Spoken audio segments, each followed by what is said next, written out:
My sister planned a party for her fourth baby on my wedding day, and she expects everyone to go to her event. Madeline had always known she wasn't the favorite.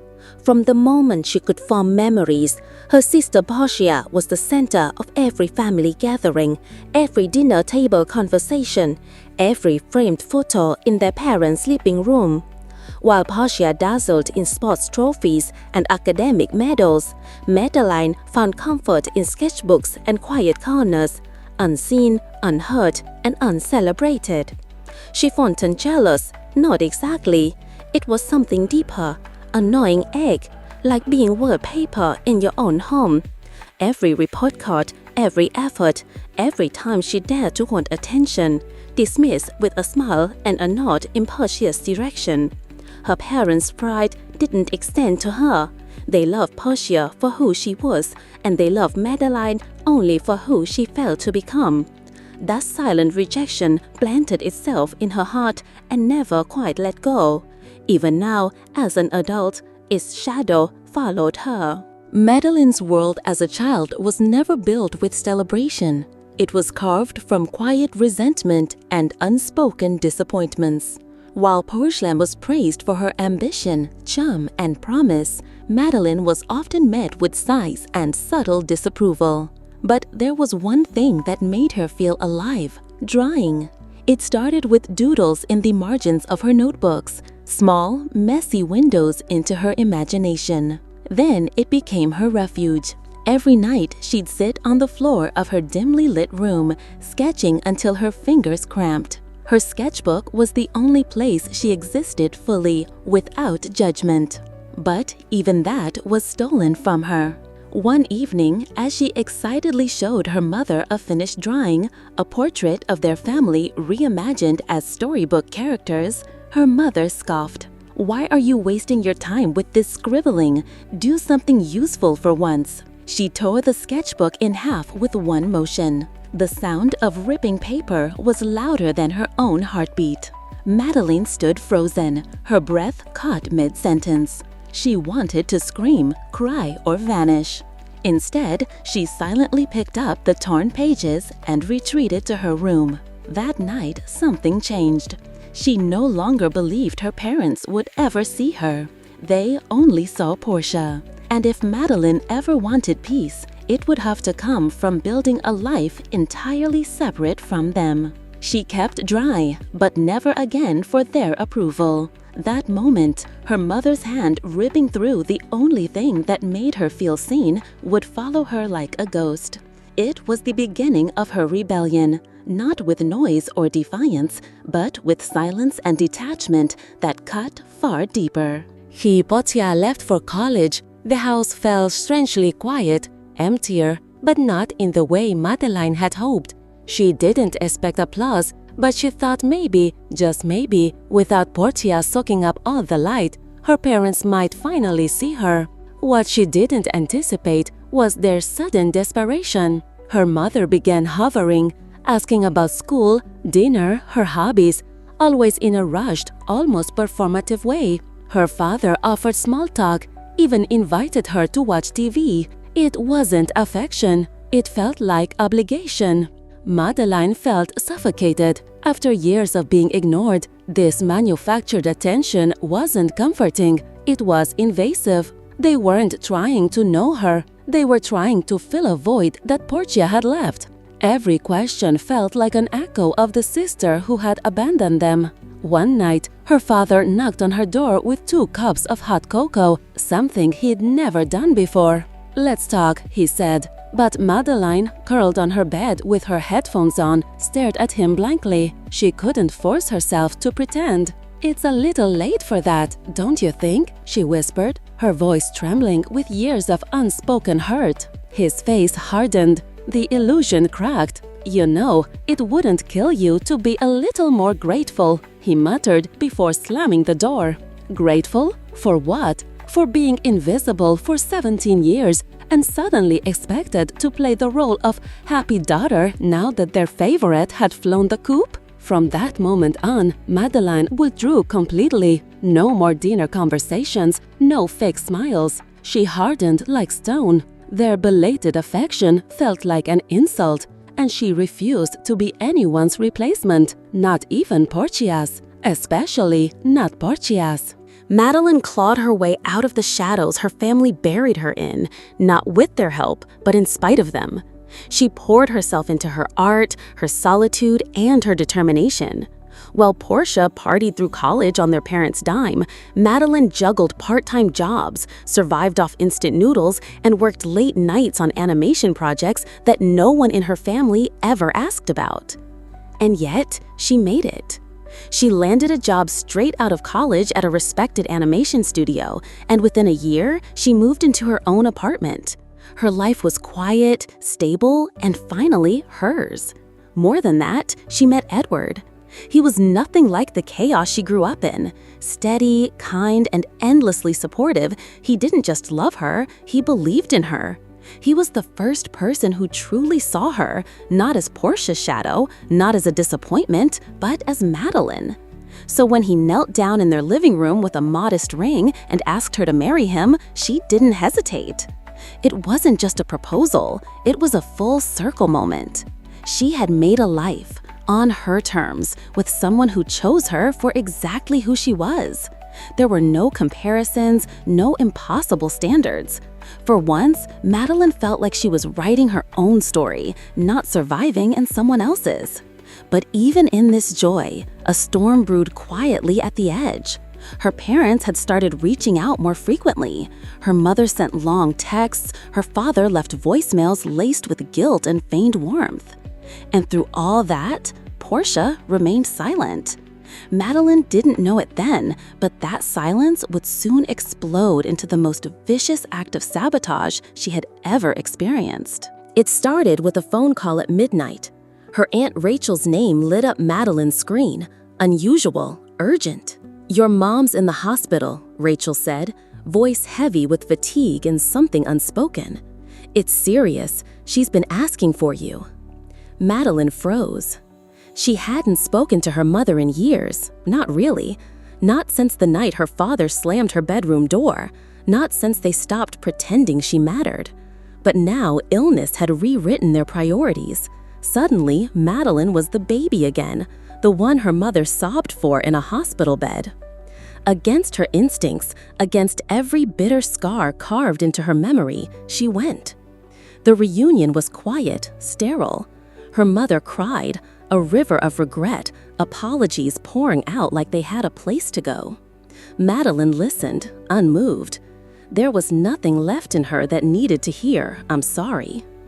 But her aunt, bless her persistent heart, encouraged her to give this reconciliation a chance. So she did. Carefully, cautiously, just enough to make peace with the past, not enough to reopen the wound. And in that fragile, awkward attempt to bridge the chasm, there was still no Portia. That absence spoke louder than any apology. It wasn't until weeks later, during a coffee meeting with her mother, that Madeline learned the truth. She didn't want Portia there, her mother said softly, not after what happened. "What happened?" Madeline asked, dread crawling up her spine. "She was upset you hadn't involved us in the wedding. Portia felt excluded." Madeline blanked. "Excluded? I wasn't expecting anything from her," she replied, voice flat. "She wasn't even on my radar." Her mother looked away. "Portia's planning her baby shower. It's the same day as your wedding." Madeline felt her stomach drop. The room spun. "She said it's a coincidence," her mother added weakly. But Madeline knew better. It was never a coincidence with Portia. It was war. And this time, it was being declared on the most important day of her life. Madeline sat at her kitchen table, staring blankly at the RSVP list spread before her. The scent of wedding flowers still lingered in the air from that morning's meeting, but the joy had long since evaporated. The moment she heard Portia had planned her baby shower on the exact same day as her wedding, something inside her snapped. Not with rage, but with the deep, guttural ache of a wound reopened. She called her mother that night, hoping, desperately, stupidly, that this was just some misunderstanding, that maybe, for once, Portia hadn't meant harm. But when her mother answered, she sounded defensive. "Sweetheart, Portia said she didn't know your date." Madeline laughed, sharp, bitter. "I sent out save the dates 6 months ago. She commented on the post." A pause. Then, "Maybe you should have included her in the planning. She feels left out." The words hit like a slap. "Left out?" Madeline hissed. "She's hijacking my wedding day, and you think she's the one being mistreated?" Her mother didn't answer. The next day, Edward found her in the kitchen, hands trembling over a cup of tea she hadn't touched. "We need to do something," he said gently, "before this turns into a disaster." So together, they drafted a message, polite, firm, emotionless, sent to every single guest. They explained, diplomatically, that there had been a scheduling conflict with a family event. They wished Portia well, but asked guests to confirm attendance with Zara, the maid of honor. It was a test. Madeline didn't sleep for days. She imagined her ceremony with empty chairs, the bitter confirmation that even her wedding wasn't enough to pull her family toward her. 2 days before the wedding, she asked Zara for an update. Her friends smiled but said nothing, only urging her to trust her. And on the morning of her wedding, as she stepped into her gown with shaking hands, Madeline prepared herself for heartbreak. But when she walked down the aisle, her breath caught. Nearly every seat was filled, a sea of love, support, and not a trace of Portia. For the first time in her life, Madeline wasn't the afterthought. She was the center, and that terrified her sister. The reception was supposed to be joyful, a celebration of love, of new beginnings. But after Portia's outburst, the atmosphere had soured, laughter dimmed to whispers, conversations were cautious, hushed. Madeline sat beside Edward at the head table, her hands clenched around her champagne glass as her eyes scanned the room. Guests still lingered, but something had shifted. The warmth had cooled. Then came the final blow. Her mother never spoke a word, not when Portia stormed in, not when she hurled cruel accusations, not even when Madeline was forced to defend herself on her wedding day. She sat at the far end of the room, silent, eyes down, a ghost in the chaos. Madeline had hoped, naively, that this time her mother would choose her, just once, just today. But when it counted most, silence was her answer. Later that evening, as the remaining guests began to trickle out, Edward pulled Madeline into a quiet hallway. "None of this is your fault," he said gently. "You held it together longer than anyone else ever could." Madeline collapsed into his arms, her breath ragged, shoulders shaking. "She still didn't choose me," she whispered, "even after everything." Edward cupped her face, eyes steady. "Then you stop waiting for her to. You've already chosen yourself." In that moment, something inside Madeline broke, and something stronger began to form in its place. She wasn't a background character in someone else's story anymore. She was done begging to be seen. She left the venue that night exhausted, but resolute. Her wedding hadn't been ruined. It had been revealed, the truth laid bare. And from that point forward, Madeline promised herself one thing: no more room for people who only show up when it benefits them.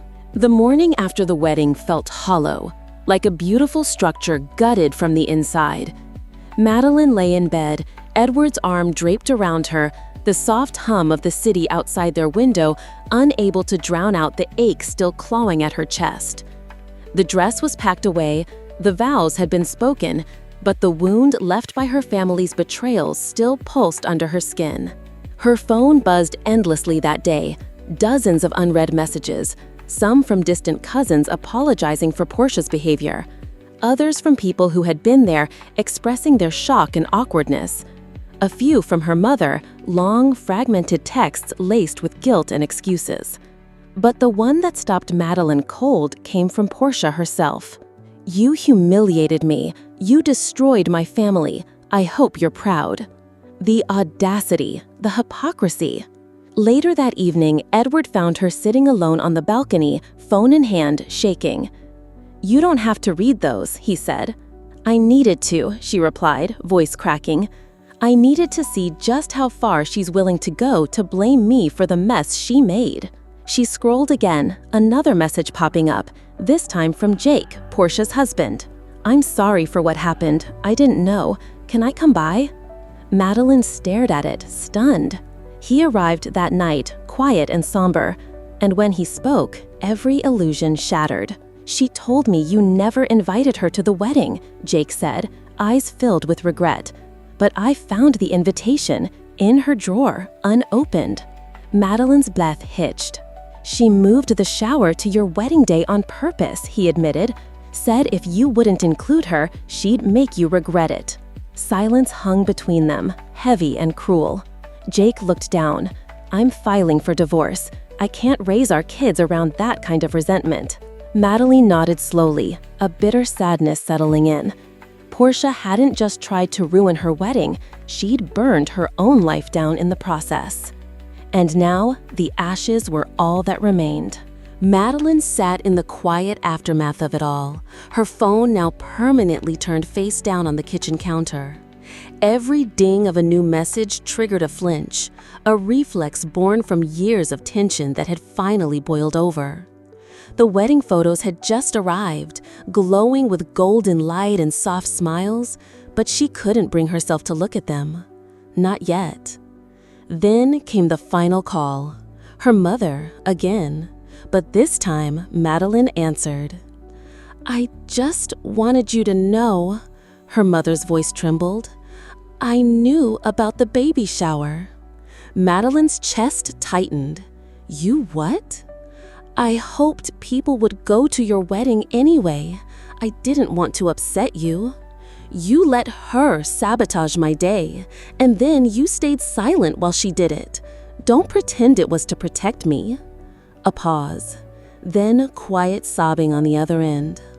"I thought maybe if I ignored it, it would all work out," her mother whispered. "I didn't want to lose you again." Madeline closed her eyes. "You never had me." Her mother begged for another chance, cried that she was sick, that she was trying. But Madeline heard the same manipulation wrapped in different words, guilt disguised as love. "I'm not ready to forgive you," she said firmly, "and you don't get to use your illness as a shortcut to healing what you broke." She hung up. And for the first time in her life, Madeline didn't feel guilt for setting a boundary. Her family had always asked her to shrink, to endure, to excuse, but no more. She was done giving grace to people who never offered her the same. Madeline thought the worst was behind her, that Portia had finally exhausted every cruel attempt to steal the spotlight, that maybe, just maybe, there would be silence, that peace was a luxury she'd never been allowed for long. It was nearly midnight when the doorbell rang. Edward had already gone to bed, and their dog, Emma, stirred restlessly at the sudden noise. Madeline peeked through the peephole, heart racing. Jake. She opened the door cautiously. His face was pale, drawn, eyes red like he hadn't slept in days. "I'm sorry to come like this," he said, voice low, "but I didn't know who else to talk to." Madeline let him in, warily. The air was heavy with something unresolved. "She told me it was your fault," Jake said, collapsing onto the couch. "That you ruined everything. But after what I saw at the wedding, I can't keep pretending." He looked up at her, tears clinging to his lashes. "She's unwell, and I didn't see it until it hurt too many people.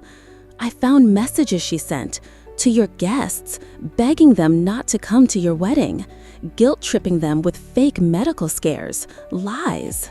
Madeline sank into a chair, her hands cold. Jake took a shaky breath. "I filed for divorce. I'm trying to get custody of the kids. They can't grow up around this, around her." Madeline didn't speak. She couldn't. Her mind was spinning, but not with pity, with clarity. Portia had spent her life being handed everything, And still, it was never enough. She wasn't just cruel, she was destructive, a walking storm. And for once, people were seeing it. Jake looked at her one last time. "I don't blame you. I never did. I just wanted to say that."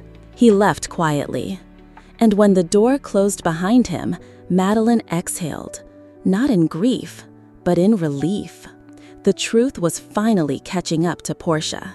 Weeks passed and the dust began to settle, but the fallout was far from over. Madeline had gone no contact with Portia after the wedding disaster, blocking every number, every profile. Yet drama, like a stain, always found a way to seep through. It was Aunt Rachel who delivered the final update. "They're divorcing," she said, voice steady over the phone. "Jake's filing for full custody." Madeline sat still, letting those words sink in. She wasn't surprised. Portia had detonated her own life. But what followed made her skin crawl. "She's moving back in with your parents."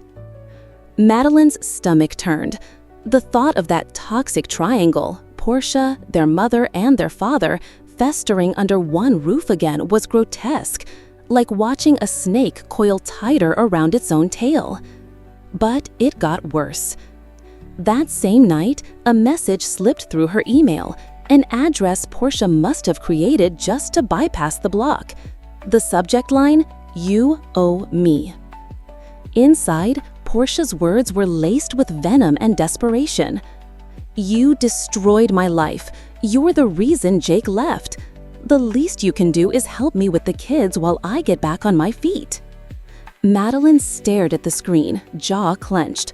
Her hands shook, not with fear, but fury. Even now, even with everything crumbling around her, Portia expected the world to revolve around her pain. She saw Madeline not as a sister, but as a resource, a scapegoat, a babysitter. Without hesitation, Madeline deleted the message. Then she blocked the new email. She'd spent a lifetime living in Portia's shadow, a lifetime trying to be enough for parents who only valued performance. But now, with Edward, with her own chosen family, with her quiet home and stable heart, she finally understood. Freedom didn't come with forgiveness. It came with boundaries. And she would never let them cross hers again.